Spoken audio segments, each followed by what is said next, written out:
Hey, what's up folks? Hang out for a second. We're gonna talk about 10 facts about fascia that you may not know about, so hang out.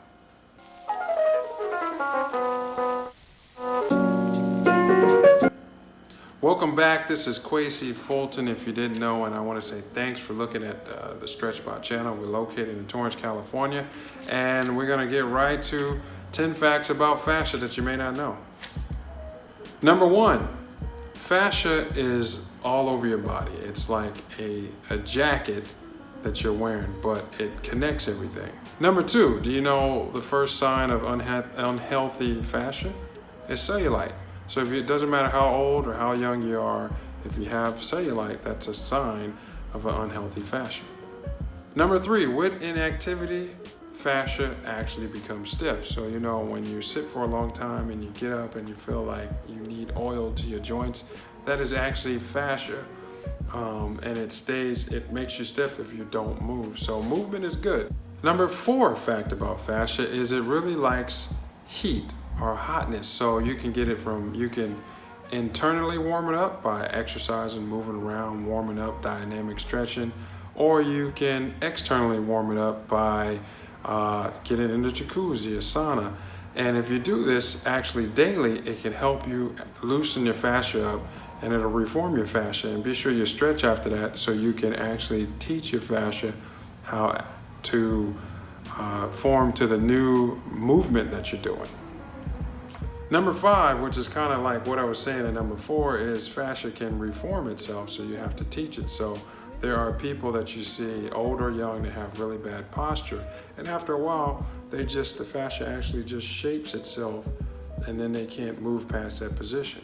But what you can do, again, if you heat it up, is you can reform the fascia just by training it, meaning like a tip that I would say you can do is if you don't stand up straight, put your back up against the wall and make sure your head touches the wall, and then you'll actually be straight, and do that 5 to 10 minutes a day and see if that actually helps you reform your fascia.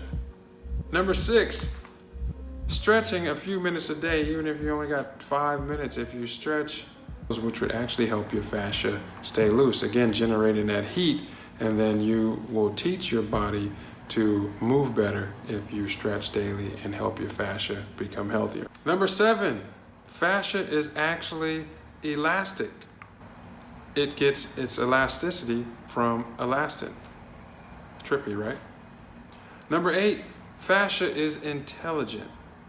Now, the reason why it's intelligent, it has neurotransmitters that are connected all over the body, and it feeds information back and forth to the brain, which, and a couple other facts that I gave you before, if you're teaching yourself to have better posture or to move better or to become more flexible, your brain sends that signal to your body and to your fascia so it can open up, and actually now it's intelligent. It actually moves or changes because you up in your head wanted to change, and by doing movements you make it better.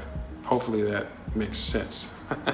Number nine, trauma and surgical procedures and even inflammatory situations can restrict your fascia. So if you have inflammatory situations like arthritis, you can barely move, or trauma would be like, I'm just using basketball as an example, as I got hit playing basketball, my back seized up, and now the trauma actually restricted the fascia. Actually, it puts 2,000 pounds of pressure per square inch. So that's, I'll give you an example. I hurt my back maybe 6 months ago, and I could not move because the trauma was so bad that the pressure on my back was so much that it really hurt. The pain was there, and it was really constricted. And really my body was trying to protect itself because it didn't want any further injury, so it spasmed up. Number 10, there are 4 different types of fascia.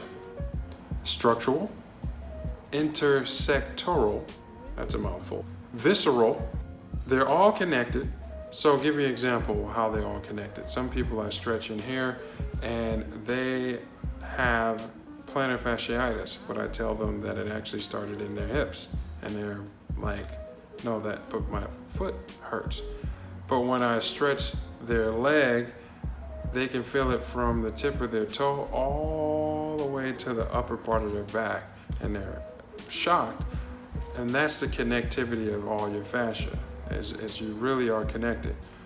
So thanks for taking a look. Hopefully you liked what I had to say about fascia. If you did, go ahead, subscribe, click the link, and you can hit the little bell sign to let you know when I make another video. And I always appreciate your time. And for you, I got a free gift.